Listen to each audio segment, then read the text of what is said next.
Assalamualaikum warahmatullahi wabarakatuh. Saya Dana Yulina Frianti, mahasiswa Universitas Terbuka jurusan S1 PGSD UPJJ Palembang dengan NIM 859798631. Dan kesempatan kali ini saya akan melaksanakan kegiatan praktikum pada mata kuliah praktikum IPA di SD dengan tujuan praktikum. Ada 3 tujuan. Yang pertama, mengidentifikasi bahan makanan yang mengandung karbohidrat.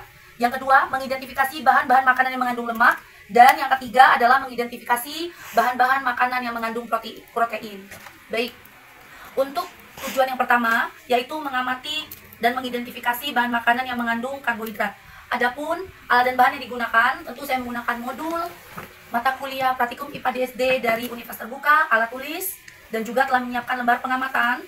Kemudian selanjutnya berikut adalah bahan-bahan yang tadi siapkan. Di sini saya menyediakan pipet plastik. Di sini ada mangkuk plastik yang nanti bisa digunakan. Ada larutan iodin, yaitu yang terdapat pada betadin. Kemudian di sini ada irisan tipis pisang, irisan kentang, biskuit, tepung terigu. Di sini ada tahu putih, telur putih telur rebus yang diambil putihnya, berapa butir nasi, ada sedikit irisan dari apel. Di sini ada sujuk sendok margarin dan gula pasir. Langsung kita masuk ke tahap selanjutnya, yaitu prosedur ataupun cara kerja pelaksanaan praktikum.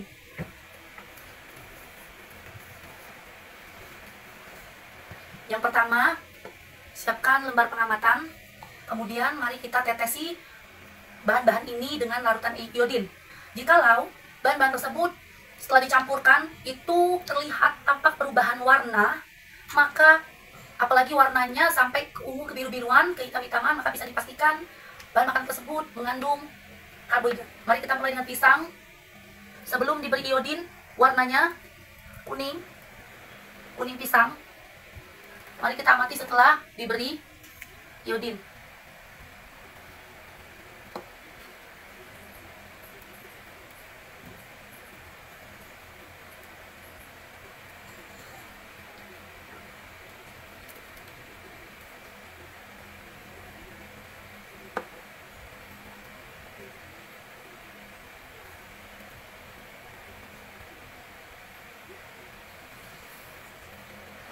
Bisa dilihat warnanya berubah menjadi kehitam. Selanjutnya pada kentang.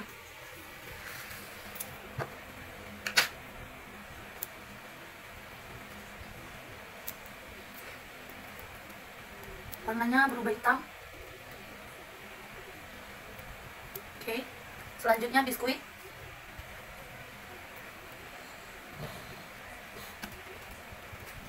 Warnanya berubah hitam. Oke. Hitam sekali yang terdapat pada biskuit. Selanjutnya tepung terigu.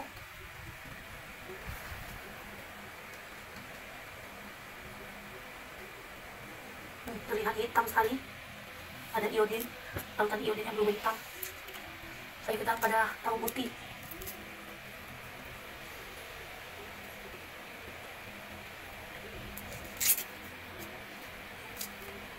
Tidak mengalami perubahannya, tetap warna iodin. Putih telur, kita amati.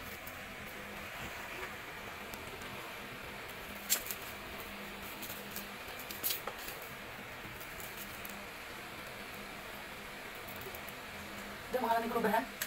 Bagaimana dengan nasi putih? Boleh dilihat lebih dekat. Kita bisa mengamati yang hitam. Warna hitam dan ke biru-biru unguan, ungu kehitaman sampai ke biru-biru gelap tuh bisa dilihat sekali. Nasinya berubah menjadi hitam, artinya terdapat karbohidrat di dalam nasi. Kemudian bagaimana dengan apel? Kita lihat kentang tadi berubah warna biru, kehitam-hitaman. Kita lihat apel. Oke. Warna tetap sama, ya. Banding dengan margarin.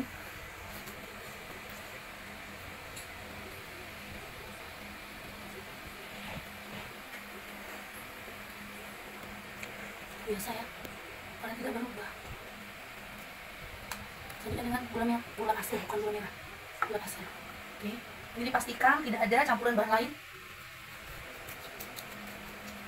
Oke, bisa dilihat.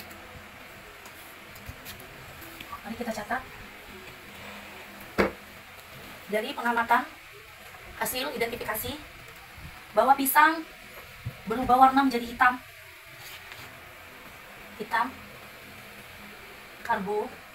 Kemudian kita amati selanjutnya kentang berubah warna hitam. Yang awalnya kuning menjadi hitam, mengandung karbohidrat. Selanjutnya biskuit, jelas sekali di sini awalnya krem coklat-coklatan, kemudian menjadi hitam, mengandung karbohidrat. Selanjutnya tepung terigu, di sini tampak berubah menjadi hitam sekali. Yang awalnya putih menjadi hitam pekat sekali. Selanjutnya ada apel. Apel tidak mengalami perubahan ya, warna iodinnya tetap. Apel kekuning-kuningan warna apelnya dalamnya, dan dia sama. Selanjutnya ada putih telur, juga diamati tidak mengalami perubahan, tetap. Selanjutnya di sini tahu. Nah, di sini tahu bisa dilihat berubah warna ya. Iya, tahunya berubah warna menjadi hitam.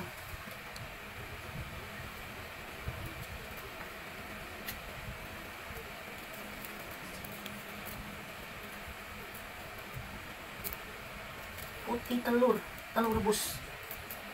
Tahu putih tetap sama. Tahu putih menjadi hitam. Telur rebus tetap sama. Kemudian nasi kelihatan warnanya keungu-unguan, yang awalnya putih. Oke, margarin tidak ada perubahan.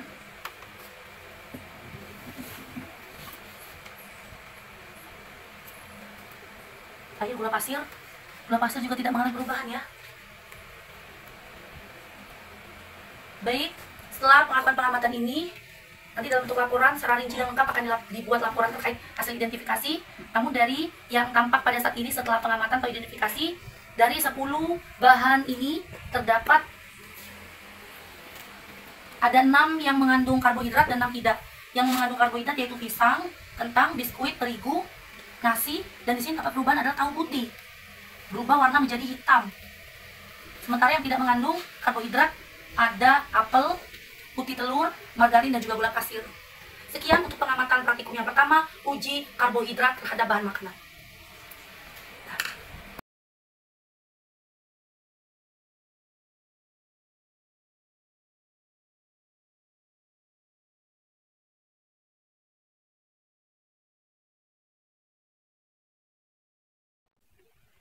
Baiklah, kali ini untuk praktikum kedua, setelah sebelumnya telah melakukan praktikum berupa mengidentifikasi terkait bahan-bahan makanan yang mengandung zat karbohidrat. Nah, pada yang kedua ini yaitu untuk uji lemak, yang mana tujuannya mengidentifikasi bahan-bahan makanan yang mengandung lemak. Oke, adapun alat dan bahan seperti yang telah tersedia, saya menggunakan modul mata kuliah praktikum IPA DSD memuat semua mekanisme pelaksanaan prosedural dalam melakukan praktikum, alat tulis. Di sini saya menggunakan HP, yang mana HP ini saya gunakan senternya untuk mengamati nanti. Ada sendok, ada air putih. Di sini ada saya siapkan kertas kopi seperti ini. Oke, sesuai kebutuhan. Ada margarin, ada daun seledri, ada susu, ada kemiri, wortel, singkong, jagung, dan di sini ada kacang tanah. Kemudian di sini ada pepaya, ada santan, dan juga ada minyak. Langsung saja kita masuk ke cara kerja. Cara kerja adalah dalam hal ini untuk mengidentifikasi apakah bahan makanan tersebut mengandung lemak atau tidak. Kita akan menggunakan bahan pengontrolnya, yaitu kita gunakan air dan minyak, yang mana akan kita letakkan air tersebut, kita teteskan ke dua kertas ini dan akan kita diamkan kurang lebih 10 menit untuk nanti kita amati bagaimana jikalau hasil dari didiamkan 10 menit tersebut air dan minyak. Nah, sebagai pengontrolnya bisa dilihat nanti bagaimana yang tampak pada kertas ini, seperti itulah menandakan bahan tersebut apakah mengandung lemak atau tidak. Oke, kita teteskan dulu untuk yang pertama ini minyak. Oke. Ini kita diamkan dulu untuk sebagai pengontrolnya selama kurang lebih 10 menit. Oke. Selanjutnya tentu dengan tetesan air. Oke, kita diamkan dulu ya untuk mengontrol. Ini air dan ini minyak.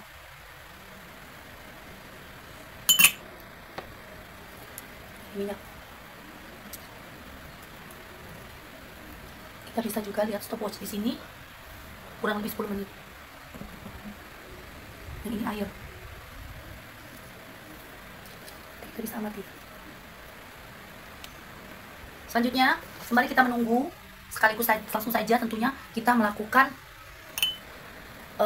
identifikasi tersebut, yang mana sama halnya yang dilakukan kepada tetesan air dan tetesan minyak tadi dalam display control, namun kita juga akan meletakkan masing-masing bahan ini di kertas kopi ini.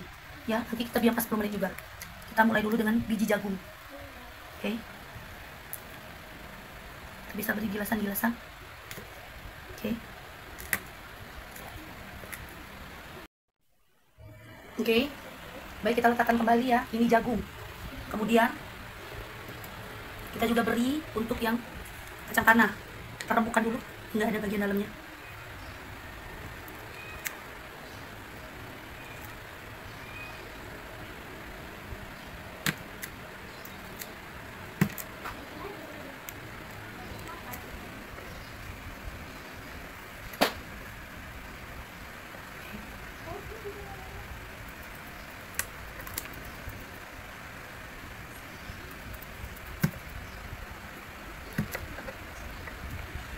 Oke, ini kacang tanah.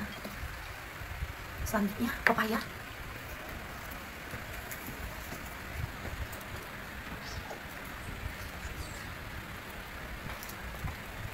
Oke, seperti ini.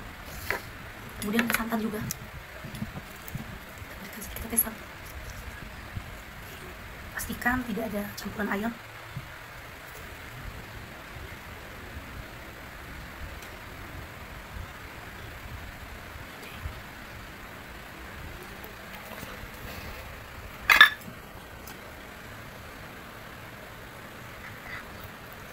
Kemudian setelah itu singkong.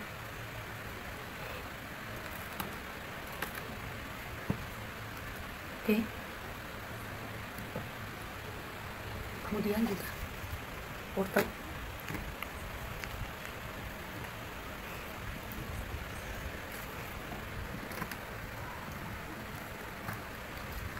Kemiri, susu. Tanya butuh ya, terus ini seledri.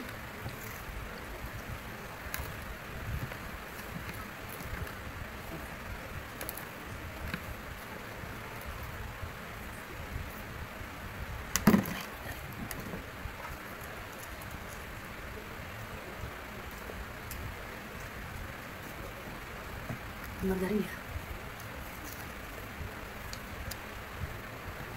Oke, baik, setelah didiamkan kurang lebih 10 menit, mari kita amati bahan-bahan tadi yang telah kita oleskan di kertas kopi. Kemudian kita lihat bekasnya. Kembali lagi, bahwasannya sebagai pembanding atau kontrolnya, kita gunakan, tadi ada tetesan air, bisa diamati menggunakan ini, tidak ada bekas sama sekali. Jadi nanti kita kering, jadi ada bekas sama sekali. Bisa kita amati bahan-bahan yang tidak menggunakan bekas, bisa dipastikan tidak mengandung lemak seperti air. Nah, kalau ini kita amati ada bekas ya, bekas minyak itu. Oke, bisa dilihat. Jadi ini sebagai kontrol pembandingnya. Kita amati dulu lebihnya jagung ya.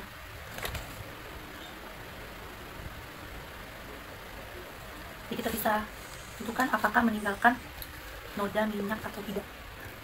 Ini jagung, kita raba, tidak ya, tidak meninggalkan minyak. Jagung berarti tidak meninggalkan. Selanjutnya kacang tanah. Oke, nah meninggalkan seperti minyak, berarti dia meninggalkan ya. Selanjutnya pepaya. Pepaya ini sama seperti jagung, tidak meninggalkan bekas. Oke, tidak. Selanjutnya santan. Bisa dilihat, tampak mungkin di kamera ya, meninggalkan sedikit ya, ada lubang seperti bekas tetesannya. Pastikan mengandung lemak. Selanjutnya kembali ke, nah ini diraba, tidak meninggalkan seperti minyak ya, diraba, ini yang meninggalkan minyak. Tidak ya? Tidak. Selanjutnya untuk ini wortel. Aku juga tidak meninggalkan seperti minyak ya.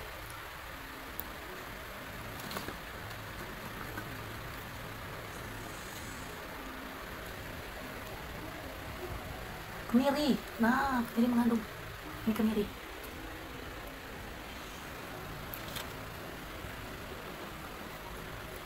Selanjutnya susu. Susu tidak meninggalkan ya.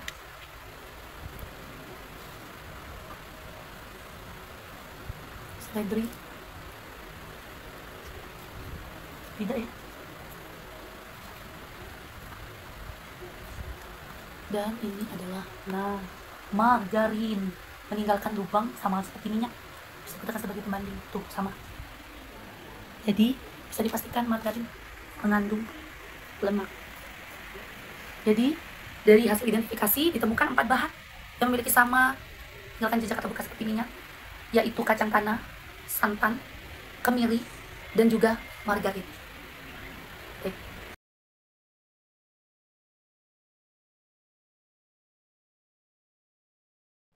Baik, pada kesempatan kali ini saya akan melakukan kegiatan ketiga dalam uji bahan makanan apakah mengandung karbohidrat, lemak, dan sekarang protein.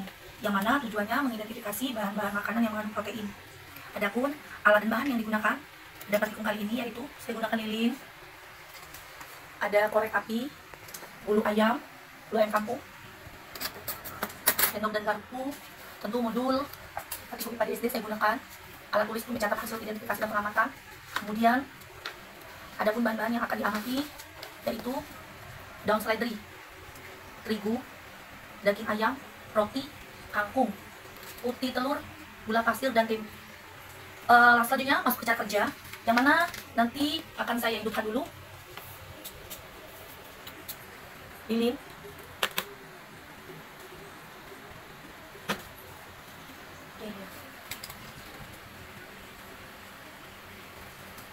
Oke, saya sediakan tempat pengangkatannya. Kemudian sebagai kontrol atau pembanding, saya akan membakar bulu ayam dan saya amati aroma yang dihasilkan, sehingga nanti bisa jadi sebagai kontrol atau pembanding jikalau bahan-bahan yang disediakan ini dibakar apakah mempunyai aroma yang sama seperti bulu ayam. Maka jikalau memang sama, bisa dikatakan bahwasanya bahan-bahan tersebut mengandung protein. Oke, baik. Sudah dikenali baunya, langsung kita catat untuk yang pertama, daun seledri.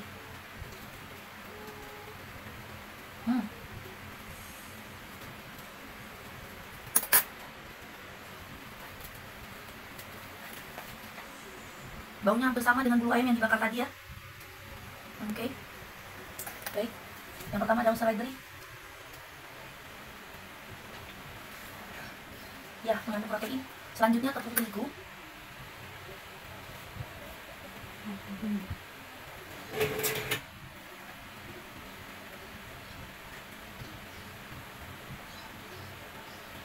Tidak.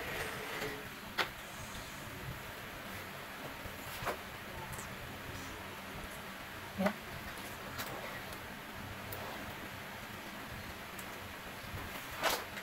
Tidak ya. Selanjutnya daging ayam.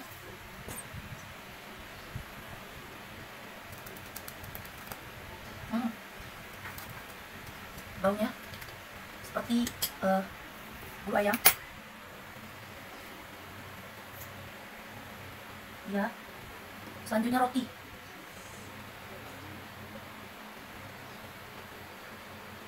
Tidak. Tidak. 1, 2, 3, 4. Sedangkan banyak dicatat. Selanjutnya kangkung. Sayur kangkung.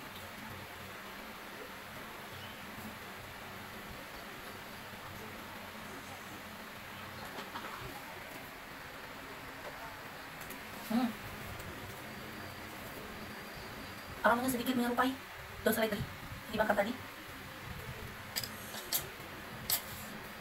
Ya, lalu protein. Sudah tempe.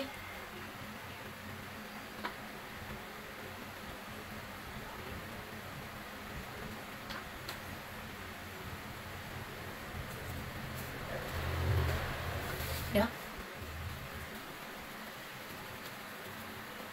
Saya gula pasir.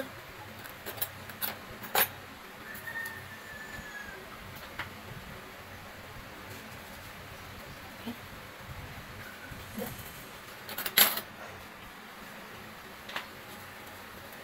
Selanjutnya itu telur.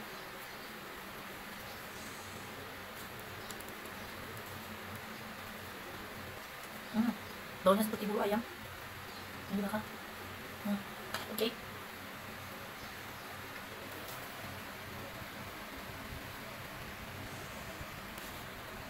Oke, baik. Itu tadi hasil identifikasi dari bahan-bahan ini. Terdapat 5 bahan yang mengandung protein dan 4 yang tidak mengandung protein. Yang mengandung protein, daun seledri, daging ayam, kangkung, tempe, dan putih telur. Sementara yang tidak mengandung protein ada tepung terigu, roti, gula pasir.